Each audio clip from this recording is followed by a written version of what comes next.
But we're going to transition into our big section for the night. We all have had the privilege of being sent a shoe that is coming out on September 28th, I believe is the launch date in the US. It's the Endorphin Pro Plus, or as Matt likes to say, the Plus Pro. And so we got, the three of us have the shoe. We got it last week and we've all been able to put some decent miles on it. So this is not our full review, but this is coming off of, like, I've done a 17 miler. David's done a workout. Matt's done, what have you done in it, Matt? I've done a shakeout run and a full longer workout in it. Okay, so you've got like 11 to 13 miles. Yeah, David, you did how many 13. in it? Yeah. Don't discredit my workout. My workout was over a half marathon. Yeah, that's what. Oh, I didn't discredit. I was like, David's I was like, that was literally over 13 miles. You're starting with the shortest one first. I credited you and me for getting lots of miles, and then Matt, which we never get to do more than Matt. Matt always does the most in the shoes. That's true. But I knew that you and I had been able to put some substantial work into them.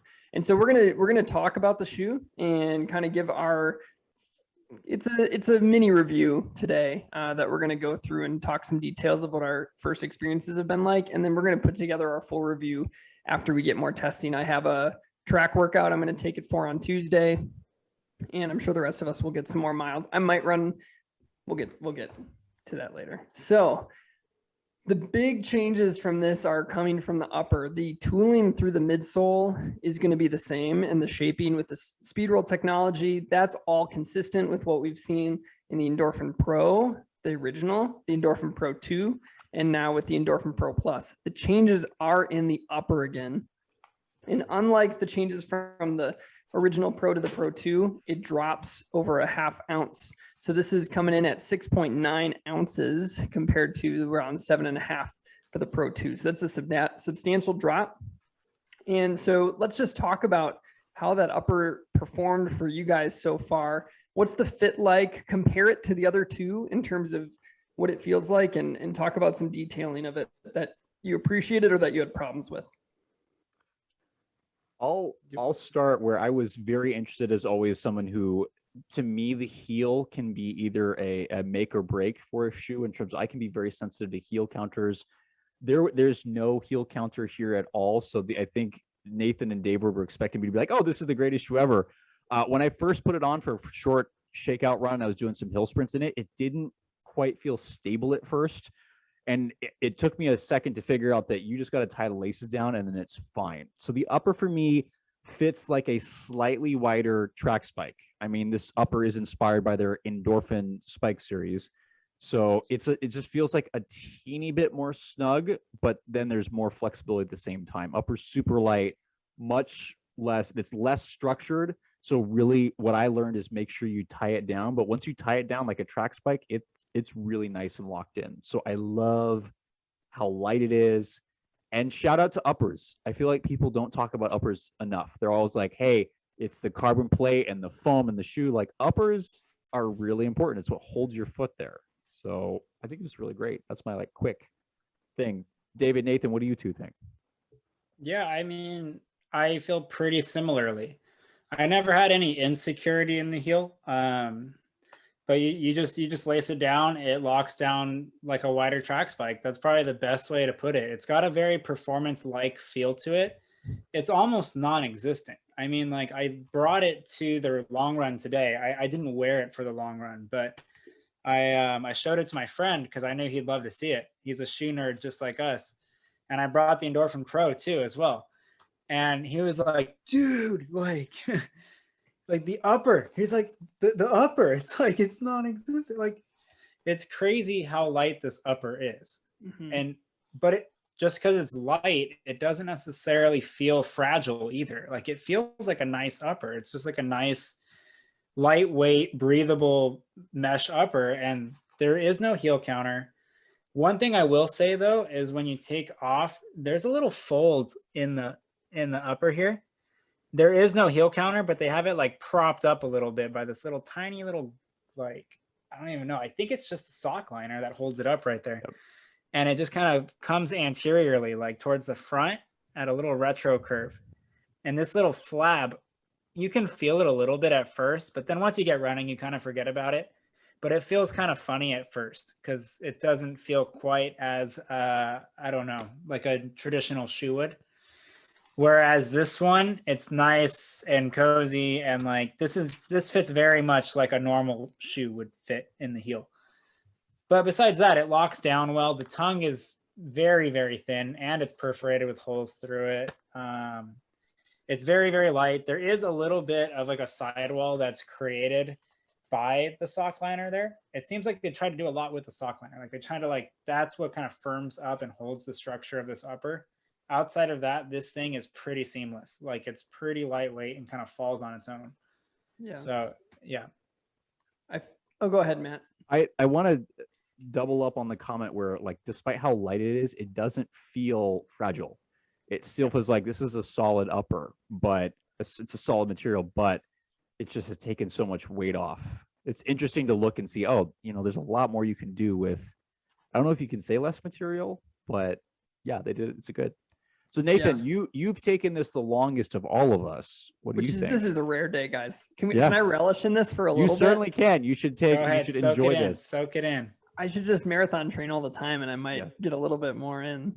Yeah, I've got a couple. I think I agree with you guys on a lot of it. A couple details for the negative. Negative isn't the right word. Things that I noticed. One, it's not gusseted. The tongue isn't. So I had to be really careful to get it flattened on my foot when I would go in, because the edges like to fold underneath. And so when they fold under, and then, so what I had to do when I put it on would be loosen it all the way, put my foot in flat. So I had space to flatten it all out and then really lock it down. And then the nice thing is the tongue didn't move an inch over 17 or a centimeter. An inch would be a long way. It didn't move at all. It stayed super, super secure for me on that first run, which is great.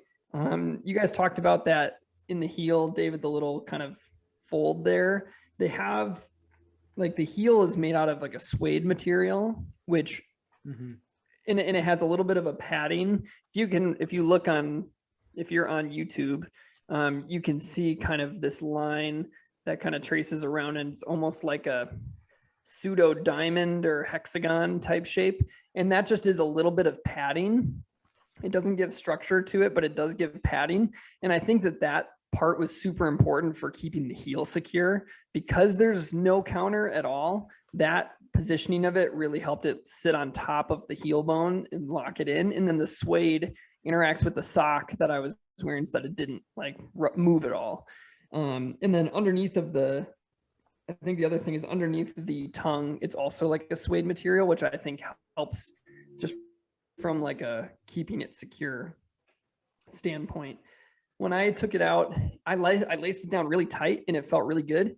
And then by mile like 9 to 10, I realized my heel was kind of like moving a little bit. And so I stopped at 12 and relaced it. And then it felt phenomenal. I actually only relaced it on my right shoe, and it acted totally different than my left. I felt like I could turn better, and I just felt really dialed in once I really laced it down. And I'm curious to see, as I run more over everyone, does it loosen a little bit, or did it just go through that loosening over the first one? Because that would be interesting. If it doesn't stay locked down after you kind of break in the upper, that would be something to consider. But what I'm hoping is that I got it going over those first couple miles, got it to its new stretch position, and then locked it down, because it's not really stretchy. And like you guys said, it's robust. It's not like going to rip through. In some ways, I almost feel like it looks more durable than the Pro 2 like toe box, like, because that one's made of these like slits and it's really thin. And where you get the weight in the Pro 2 is like the gusseted tongue and some of the detailing in the laces that reinforce it, and the heel counter. Yeah. So I'm curious. I think it's super durable. Compared to the Pro and the Pro 2, it's more locked down on like the late midfoot, which feels awesome for like putting some work in. I feel like it feels like I'm ready to race when I put it on. And I didn't realize how open the toe box in the Pro 2 felt. Not the midfoot, it still locks you down really well, but the toe box itself has more volume above your foot compared to the Pro Plus. The Pro Plus is way more locked down, but I had plenty of space for 17 no problem going the full marathon in it. Like that, I wouldn't be concerned. And I have my marathon in 2 weeks, and I was totally set on running in the Pro 2. And now I have like this internal debate of which one I'm going to run in. And I think what's cool about not me. What's that?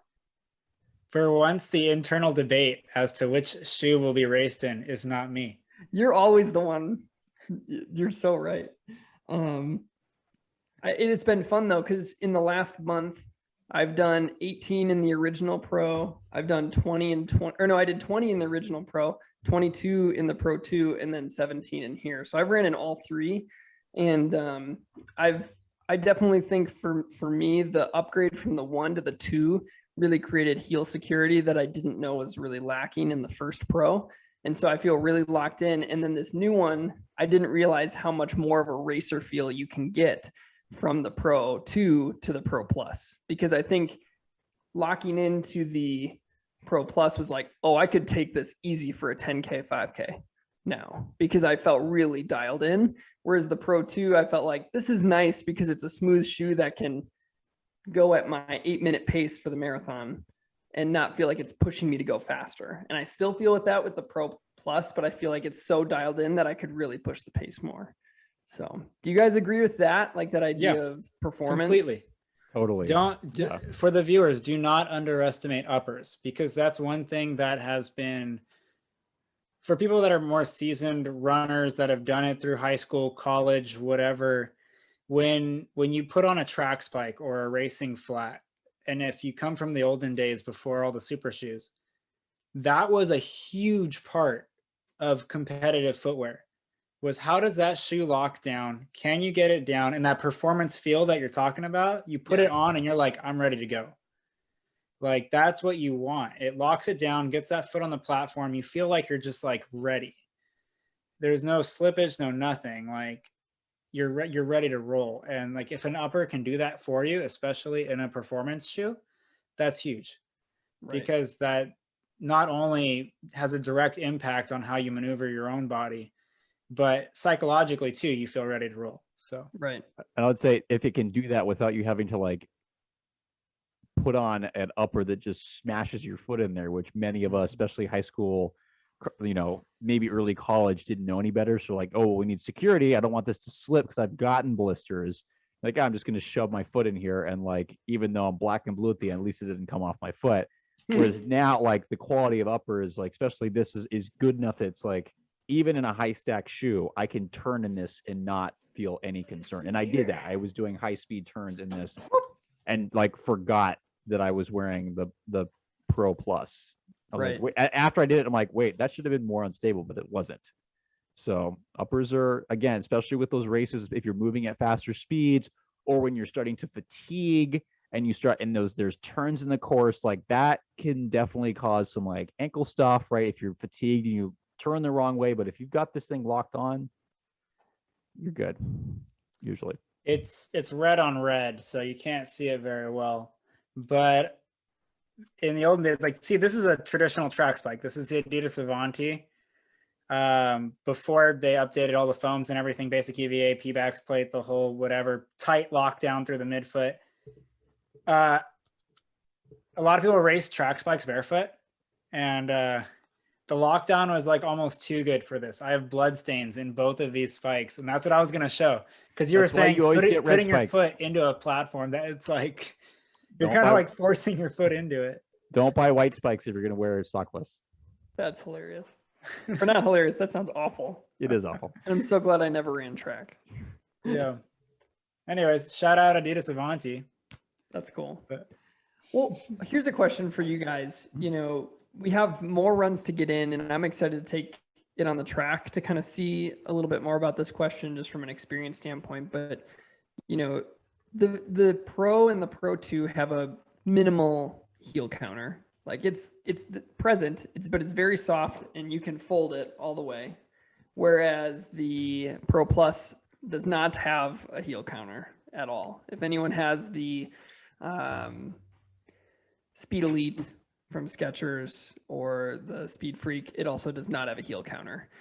what do we think about heel stability? People with like heel stability needs, how impactful can a heel counter be? That kind of thing. So Matt, I know you've read some stuff on this, and but also from an experience standpoint, what do you guys think? You want the evidence first, or do you want to hear more? David, Let's go first. David, what do you think? I'll go first. Okay. I don't have much of a research background on heel counters specifically, so I'm going off of anecdotal stuff here. I don't need that much security or of a sensation of something holding my heel there, but some people do. And that's one of the things I noticed when I put on the Endorphin Pro Plus versus the Endorphin Pro 2, is it felt more like a performance fit. It felt locked down. I felt ready to roll, but the heel didn't feel quite as secure or as quote unquote comfortable or plush as, say, the Endorphin Pro 2. This felt a little bit nicer in terms of just like, oh, that's a nice upper on my foot. The Pro if that 2. makes sense. Like just putting it on, like having absolutely nothing to do with racing or running, just step in, feel, putting it on, lacing it down. This just feels nicer. The dimensions are a little bit more forgiving. It's not quite as geared. What's that? The Pro 2. The Pro 2. Yeah, the Pro 2. Whereas this one, there was a tiny little bit where it's like, oh, I could see myself potentially moving a little bit. And obviously when you lock it down, it doesn't. But some people like that sensation of having it there. It gives them a little bit of feedback to that heel where they feel stable and they feel more confident and they don't feel like they're moving around. And if that's you, then go with this one. Because like this one is pretty minimal, like we were saying before. I personally do like the Pro Plus more than the Pro 2 from what I've done in it so far. But if the heel thing's a deal breaker for you, then just go to this one. It's only a half ounce heavier. It's not that big of a deal. Go with the Pro 2, you're saying, if you're the person with that yeah, and this is purely anecdotal, but it's kind of going back to that comfort paradigm. If you don't feel comfortable with it on your foot, then chances are you're probably not going to do as well. Yeah. Now let's hear the evidence. Well, I'll give my anecdotal too before we get that. I think something that you talked about, the word forgiving, and I think from a feeling standpoint, like the Pro 2 has never felt like, oh, I got to stop and lace it up tighter.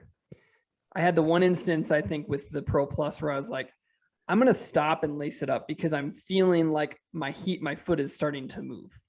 And once I laced it down, it didn't move at all. Not as I feel like you say skosh, right, David? Skosh? Skosh, not a skosh. So it didn't move a skosh at all once I laced it down. But I think maybe something a heel counter might do is give you some forgiving nature of if your laces are a little bit looser where the foot won't skosh side to side. Whereas I felt like I needed to be laced in perfectly for the Pro Plus. All right, what's the evidence say? So again, talking about this from a clinical perspective, heel counters were originally designed, I think, partially for stability and securing the upper, but also for the longest time it was thought, yes, this is a stability mechanism, that it basically locks the calcaneus or the heel bone in. And so if you can lock the heel bone in, the rest of the foot should be stable. That's not quite how things necessarily work. It does seem to work for some people who like having that stiffer. It's usually a plastic piece. There are some other companies that use different materials in there, but most commonly it's a stiff plastic material or cardboard material in the rear foot that goes around it. How far it goes around really depends on the shoe. Some of the ones I've actually really enjoyed have been the ones that actually come a little bit farther forward, because for me, that does seem to provide some stability. But some of the ones that are like just a little strip in the back, that's really just to give some structure to the back of the heel. That's not really going to provide stability. So how they're going to have different functions depending on how they're put in the shoe and how large they are. But a lot of them were most commonly talked about for stability, of stabilizing the calcaneus. What we've seen from the research is actually the calcaneus is going to do its own thing in the shoe, regardless of how stiff the heel counter is. So again, it comes down to a comfort thing. There's plenty of people that go, I need to have a stiff heel counter because that locks me in. It makes me feel good. And there's other people, who can have either a sensitivity in that area. Often, sometimes it's called a Haglund deformity, where you'll get a little pump bump, or you'll get like a little Achilles, like apophysitis in that area. Things get irritated. You can have a little bursitis. Some people are sensitive. So for those people, having a stiff heel counter may not be a good idea because that might irritate it. But it really depends. It's going to come down to, I think, as David said, comfort, right? Do you want something stiff back there? Do you want something flexible? Generally, I like things a little bit more flexible, but that's because I have a Haglund deformity. It gets a little sensitive when it's getting rammed up against a stiff, like hard piece of plastic or cardboard. But everybody's going to be different. So there's really no wrong answer. I wouldn't necessarily look at it as the end all be all for stability, because oftentimes the foot's going to do its own thing, but it doesn't necessarily mean it's not going to work for you. So if you feel like it locks you down better, that's fine. I think in the Pro Plus, I felt that initially, but the rest of again, you can't just focus on one part of the shoe. If you lock this upper down, it stays on your foot, and it's done really well, even with being flexible. And these guys were making fun of me because when I first put it on, I'm like, I don't know if this has enough heel stability. And you're like, what? This is the guy that hates heel counters? I'm like, I don't hate heel counters. But I was like, what did I say? You said, Matt. Oh, Matt, like, destroy Matt all Cohen. heel counters. Yeah. Also, Matt, the shoe does not have enough heel security. But as soon as I figured I had to lace it down better, then it was fine. And so it's like the overall fit of this upper is very, very, very good. You just have to realize you cannot look at the upper just in one piece. Yep. You have to look at how the whole thing is fitting. Is it adapting to each part of your foot? Right? You can't just look at one part. I think a big thing for the Pro Plus, just to reiterate, for me, like I did not have any heel slippage in this when I laced it. Like once I laced it right, it was awesome. Like I feel like in the Pro original, I have heel slippage regardless of how I lace. In the Pro 2, I can lace and not get slippage, but it might move up and down just a little bit, but not side to side. In the Pro Plus, I get like none for me. Everybody wants to talk. David gets to go next. Okay, so I just wanted to say in the footwear world, there actually was a specific example of this. So you know how a lot of times with footwear, these companies will consult with their professionals and see what they like and what works for them, because they're the ones that ultimately are going to be running in this shoe as a piece of their marketing. And Skechers actually did this. So when you look at the development of the Go Meb Speed 6, one of the things he really wanted was that hard plastic heel counter. Yeah. When you look at the Speed Elite and the Razor Elite, and when them going forward with Edward Cheserek didn't seem to like that as much. And I don't know them personally, so I don't know. I can't say what they like and what they don't like. But one of the things it said was Meb Keflezighi liked having that heel counter. That's why the heel counter was there on the Speed 6. Speed Elite was designed more for Cheserek, and there's no heel counter. And the design's a little bit different, and it fits his mechanics similar to the Razor. So those are two bloody heels athletes with completely different preferences. But what's that? I said I saw a lot of bloody heels in the Speed 6. There were plenty of bloody heels. Do I still have my bloody pair? You have your bloody pair. I don't know if I have it anymore. I like that shoe a lot, though. I do too. That's what my half marathon PR is in. Man, I forgot that. That was a 108, right? Like a 108. Yeah. Dude, I forgot you ran it in that shoe. Yeah, I've got a 108 in the Speed 6 and a 109 Alpha Fly. So clearly the Speed 6 is the superior shoe. Yeah, totally. I'm just kidding. You can't, so we can't make the how much faster would you have ran if you were wearing the Alpha Fly? No, clearly not. There's no other factors that went into either of those two race days besides nothing at all. Totally. Nothing at all. My only comment is I wasn't actually getting any heel slippage. It just didn't feel stable initially until I locked the upper down better. It was basically amazing that changing how I was lacing this, and I just locked it down a little more. Heel also locked my foot in better. So didn't have any slippage.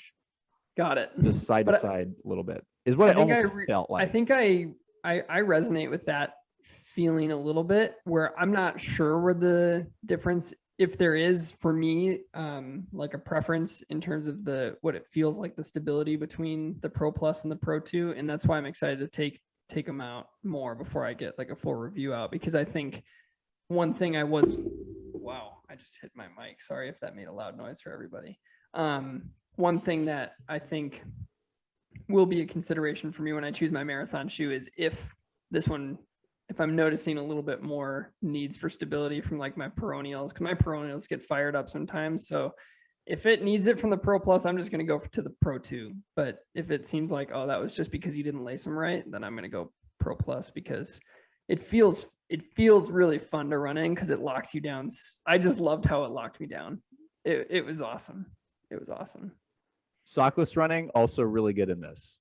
Oh, gross. I know. I mean, I did like a short 2-mile shakeout when I did some hill sprints in them, and it felt really good. But that's the last time I've ever wearing these sockless, because I don't want to stink them up. Like, I actually want to keep these. So